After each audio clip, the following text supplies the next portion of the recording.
her at the same mall just weeks before. He told her he was working on the new James Bond movie, and he wanted her to audition.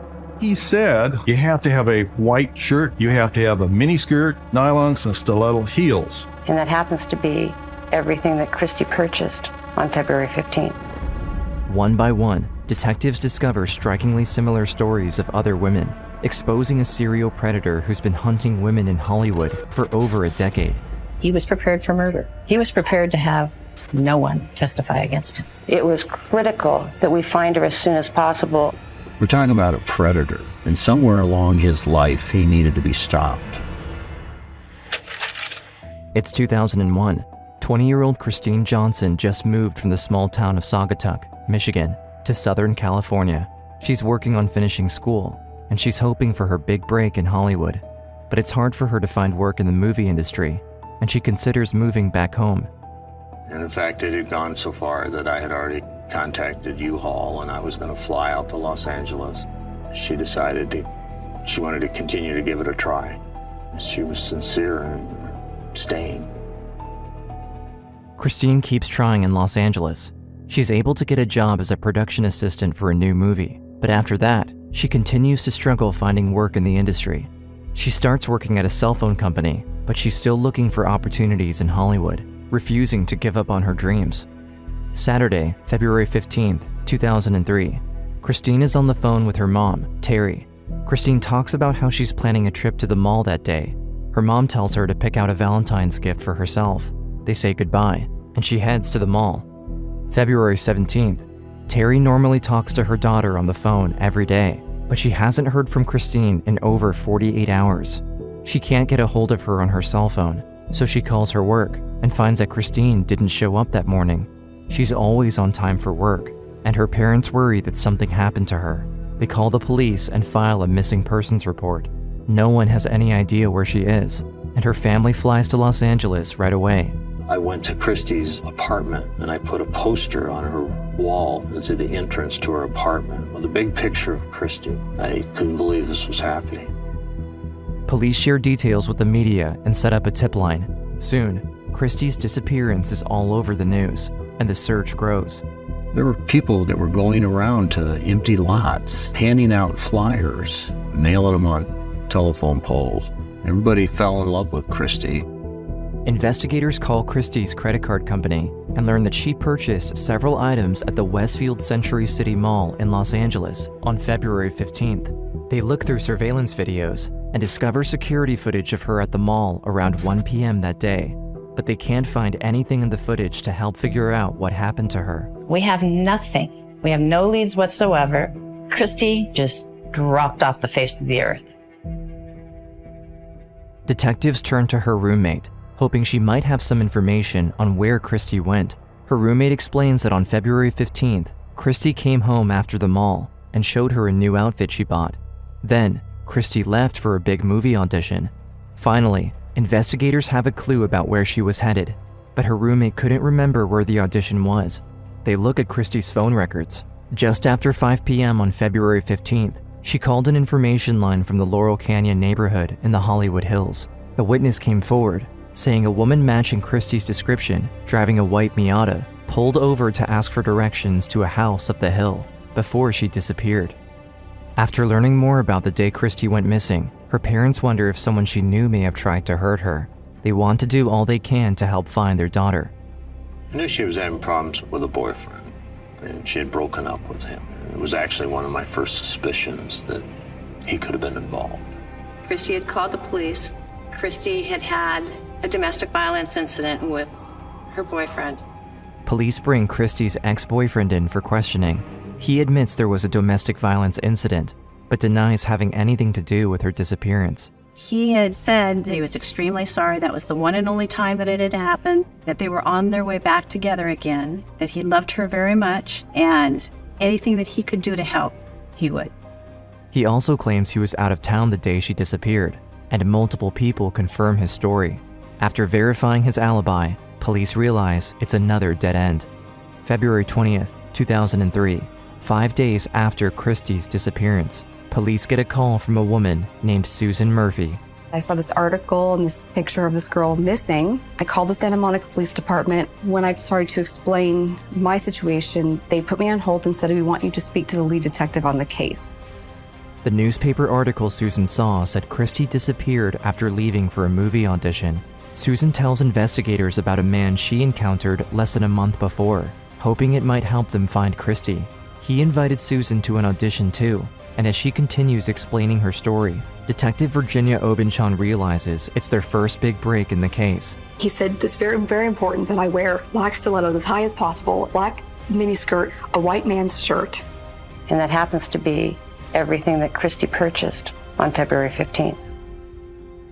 The items Kristi bought at the mall weren't published in the news, but as soon as Susan read the article about her disappearance, she had a feeling the man she met weeks before could have something to do with it. My heart sank. I thought, could it possibly be the same person? After Susan tells police she thinks she met the same man, they ask her to give them every detail she could remember about him. She helps create a composite sketch of what he looks like, and they broadcast the sketch on TV across the country. The Santa Monica Police Department is seeking the assistance of the public to identify and locate the individual depicted in this composite drawing. February 24th, 9 days after Kristi's disappearance. Her car is found in the valet lot of a hotel. Detectives let Kristi's parents know right away, and they fear the worst. The thoughts went through my mind. They're going to find Kristi in the trunk. They're going to find blood. They're going to find... I had no idea what they would find. But all they find in the car is Kristi's cell phone. The valet tells police that a man brought the car on the lot on February 16th, the day after she went missing. Every bit of evidence that we were being told kept pointing towards something had gone wrong. Something was drastically wrong. It was critical that we find her as soon as possible. February 27th, 12 days after Kristi's disappearance. No one's reported seeing her since, but her family won't give up. 2 vigils are held in Kristi's honor, one in Los Angeles and one back in Michigan. Today is Kristi's 22nd birthday. Happy birthday, Kristi. Please come home safe. I can't find peace in my life without you. As news spreads, along with the sketch Susan Murphy helped make, other women come forward with similar stories, hoping they can help with the search for Kristi. 12 years before her disappearance, back in 1991, Elizabeth Bazzini met a man at a restaurant who told her about an opportunity in a new James Bond movie. They sat at the bar together, but Elizabeth noticed red flags right away. As she looked at her drink, she saw white powder on top. She quickly went to the bathroom and called the restaurant manager. I said, "This man is trying to drug me. Please call the police immediately. Please watch him. Make sure he doesn't leave." Elizabeth made a plan and went back to the bar, trying to stall him until the police got there. They kept talking, and she asked him what the white powder was. He claimed it was sugar. Elizabeth tried to switch drinks with him, saying he could have hers instead. He looked at me kind of oddly and I said, "What's wrong? You can drink the drink." I said, "I don't like sugar." And that's when he excused himself and he ran out of there and he never came back. The man got away before police arrived, but over a decade later, when Elizabeth hears what happened to Kristi, she thinks the same man is responsible. More women report eerily similar stories to the police, and one of them is Kristine Johnson. She says that back in 1989, she met a man who introduced himself as John Maroney. They started talking for a few weeks, and he asked her out on a date. He said, "I'll pick you up in a limousine, we'll have dinner, and there's a big industry party," because he said that he was a music executive. The man told her he worked for Columbia Records, and that the party was going to be in a suite at a hotel. They went out to dinner first, and they took a limo to the hotel afterwards. But when they took the elevator up and got out, Kristine Johnson noticed the hallway was quiet. She didn't hear anything that sounded like a party nearby, and she got nervous. Suddenly, the man took her to an empty hotel room, and she saw what he was planning the whole time. He was trying to kiss me, and I pushed him away, and then he attacked me. He threw me on the bed. He tried to rip my clothes off. The man pulled ropes from behind the bed to tie her up, but she was able to escape from him and run out of the hotel room to get help. A man named Victor Paleologos was arrested for her attempted rape. He accepted a plea deal and was sentenced to 3 years of probation. 14 years later, police are now desperately searching for Kristine Johnson. A parole officer calls in after seeing the sketch they broadcast of the man they're looking for. She says it looks like one of her parolees, Victor Paleologos. Police issue a search warrant for his address. On his computer, they find pictures of women wearing the same type of outfit that Kristi bought the day she disappeared. It's also the same outfit the suspect had told Susan Murphy to wear for an audition, and now the pattern is becoming clearer. Investigators need answers from Paleologos, and they find out that he's already in custody on unrelated charges after he tried to steal a car. We're looking for a missing person. Have you seen this young lady? No. I've seen reports going on TV every day. I don't know her. Tell us where she was the last time you saw her. Can you at least tell us that? Last time I saw her, she was on TV. Detectives continue to interrogate Paleologos, but he won't give any information about Kristi's disappearance. He also has an alibi for the day she went missing. Victor had shown up on a Saturday night at the IHOP restaurant, and he met a friend. The friend he claimed he met confirmed that they ate together, but despite his alibi, Paleologos remains a prime suspect in the case. Kristi was last seen around 5:30 p.m. on February 15th, and it wasn't until hours later that Paleologos went to IHOP. There was plenty of time in between when he could have done something to her. We were continuing to hope against hope that she was alive, that she was being held against her will someplace, and we just needed to identify the location so we could get there and save her life. 16 days after Kristi's disappearance, police asked Susan Murphy to identify the man who approached her in a lineup in person. It's like going to a horror film, because you're seeing this person again. I immediately recognized him. I was like, that's the guy, for sure. Susan identifies Victor Paleologos.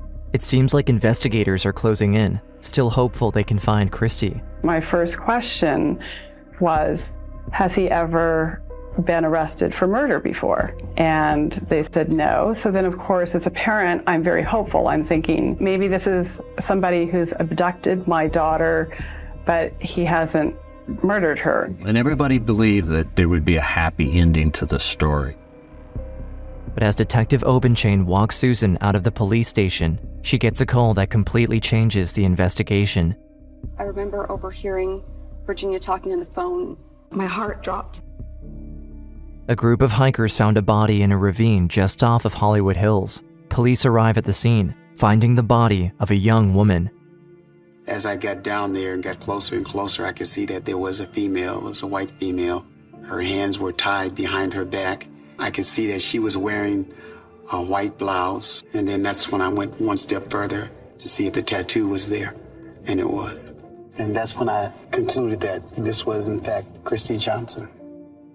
After weeks of searching for Kristi, everyone's worst fears are confirmed. Now, police have to tell her family the heartbreaking news. He said that Kristi was no longer with us.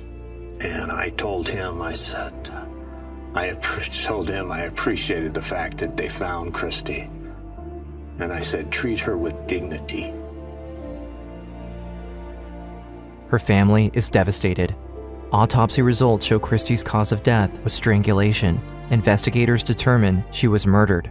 And now, police have to turn to bringing her killer to justice. But even after finding her body, it doesn't seem like they're any closer to proving who did this to her. There was no forensic evidence. We found no fiber. We didn't find any hair. There were no eyewitnesses. There was nothing. We had found Kristi, but the case was not anywhere close to being over. With multiple reports against Victor Paleologos and identifications of him in a lineup, police are able to charge him with Kristi's murder. But with no DNA evidence, prosecutors will have to build a circumstantial case against him. The trial starts on July 13th, 2006. Paleologos' history as a serial predator comes to light, thanks to his past victims, whose testimonies could be the key to bringing him to justice. Kathy DeBuono takes the stand to tell her story. In 1999, 4 years before Kristi went missing, Kathy was approached by a man at the same mall. He claimed his name was Brian and that he worked for Disney. He told her about a new James Bond movie he was working on that she would be perfect for. Kathy knew that Disney didn't make the James Bond movies, and she asked the man for a business card before she left. My agent called Brian at Disney's office and left him a voicemail about this. He called her back pretty quickly and said, tell your client not to go to this meeting. That was not me. I did not meet her at a mall. I did not give her a business card, and someone is lying to her. Kathy called her father, who was a detective in New York. He too warned her against meeting with the man again. So I had the information. I was already confirmed that this was a load of BS. The other thing that I had inside me was I couldn't let go that he was going to do something bad. He hadn't committed a crime yet, and the police couldn't help Kathy. She knew the man could be dangerous, but she decided to go anyway, hoping to stop him from hurting anyone else. She brought a friend who's a stuntman to go with her for safety, but the man who invited her never showed up. Till this day, I will never forgive myself for not having my stuntman friend lie down in the back seat of the car. That was the end of my story. But I imagine he was waiting from whatever place, from whatever home with his binoculars or whatever it was, saw that I had a man with me in the car, and that was the end of that. Kathy didn't have the chance to take him down herself in 1999, but when she saw Victor Paleologos' picture on TV 4 years later in connection to Christie's case, she knew it was the same man who approached her, and she could testify to fight for justice. Another survivor, Heather Mayer, tells the court about when Paleologos attempted to rape her in 1998. He was caught and pleaded guilty, but after serving 3 years and 5 months, he was let out on parole on January 20th, 2003, less than a month before Christie went missing. And just 4 days after he was let out on parole, he targeted Susan Murphy. She takes the stand to testify against Paleologos, facing him again to help bring closure to Christie's family. I truly believed I was staring into the face of evil. Anyone who's in that court will tell you, my voice, I was shaking. And then just looking at her family, that broke my heart. And I kept thinking about, what if that was my dad sitting out there? You never get over something like this. There's an innocence that is absolutely gone.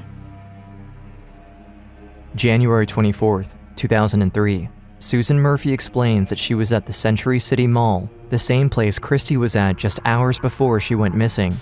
A man approached Susan, introducing himself as Victor Thomas. He said, I know this sounds ridiculous, but I'm a director of photography and we're casting for the new James Bond movie. And he said, there's a certain look we're going for and you'd be great for this. You'd be perfect. He started naming out a bunch of legitimate directors and photographers and costume designers. It seemed plausible.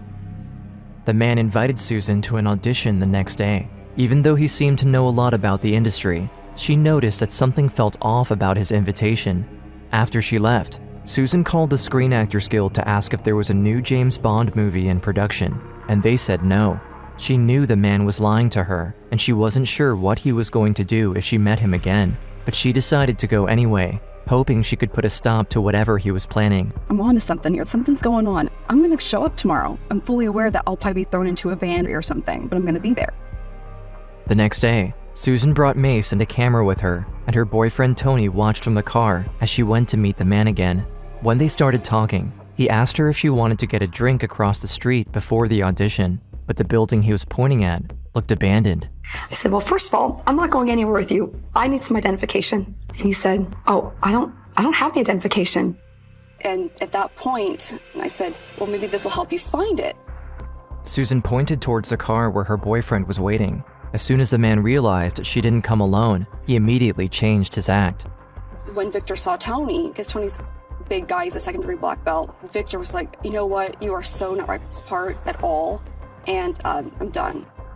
The man started to run away, but Susan wanted to stop him before he tried to hurt someone else. She got in the car with Tony, and they chased after him. They quickly found him hiding in the bushes around the corner. Then Tony stops the car, he gets out, and he starts frisking him. I could see this guy was like practically in tears, but then the guy broke free, and then he ran through traffic on Santa Monica Boulevard. Even though Susan wasn't hurt, she thought the man would try to trick another young woman, and she had no idea what he was capable of. He didn't commit a crime when he met her, so there was nothing the police could do at the time. Less than a month later, Christie went missing. Now, Susan's story helps show the clear pattern of Victor Paleologos' actions. In total, 7 women testified against him, bravely facing the man who targeted them and has repeatedly escaped justice. Paleologos kept using similar schemes. He told the women to buy the same clothes, and he used the promise of a career-making audition to lure in his victims, preying on their dreams for their big break in Hollywood. There was a complete lack of scientific evidence, but they did have a very strong circumstantial case.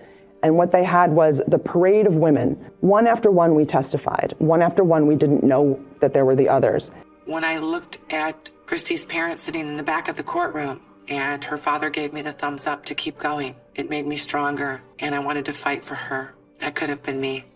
I was very impressed by the courage of these prior victims to come forward. Their stories were powerful, and the similarities among all the victims and Kristi were striking. Together, the women's stories are crucial for building a strong case, but without any DNA evidence, they're still not sure if it will be enough to convict him. I definitely think this is a very clear example of somebody who has abused our system over a long period of time. It's not about a naive young female. It's about a repeat predator offender. We're talking about an evil person, and somewhere along his life, he needed to be stopped. And unfortunately, Kristi was the stopping point. With the circumstantial evidence building up against him, Victor Paleologos accepts a plea deal to avoid the death penalty. But afterwards, he makes a shocking decision. He writes an 11-page letter to the court, asking to withdraw his guilty plea. I'm going to deny the motion, Mr. Paleologos. The law states very clearly a plea may not be withdrawn simply because the defendant has changed his mind. On September 15, 2006, Victor Paleologos is sentenced to 25 years to life for the murder of Kristine Johnson. The reason that we're here is because of Mr. Paleologos. And there is a reason why this happened. Only God knows. And I can't find an answer for that. Victor Paleologos has been allowed the freedom to let the evil in his life escalate, resulting in the heinous murder of Kristi, my beloved young daughter, a beautiful young woman on the threshold of her life. Because the women recognized the similarities between Kristi's story and their own, and because of the strength they had to come forward, together, they're able to stop a serial predator who's been targeting young women in Hollywood for over a decade. And even though they didn't know her personally, Kristi's impact can be seen through the women who helped put her killer in jail. It could have been me, and there was a part of me that felt very close to Kristi because of that. Like, I never knew her, but a part of me feels like I do in some strange way. They helped bring answers and closure for Kristi's family, who continues to honor her memory every day. And today, the women are advocates for other victims and survivors of sexual assault. They want people to know how much of an impact they can have by coming forward, that every story matters, and every story can help in the fight for justice. I want women and victims and survivors of all genders to realize there's nothing to be ashamed of. You are not going to just be a victim for the rest of your life. What you can be is completely powerful. Every night, I go outside, and whether it's 10 degrees below zero, or snowing, I go out and say, "Good night, Kristi, I love you."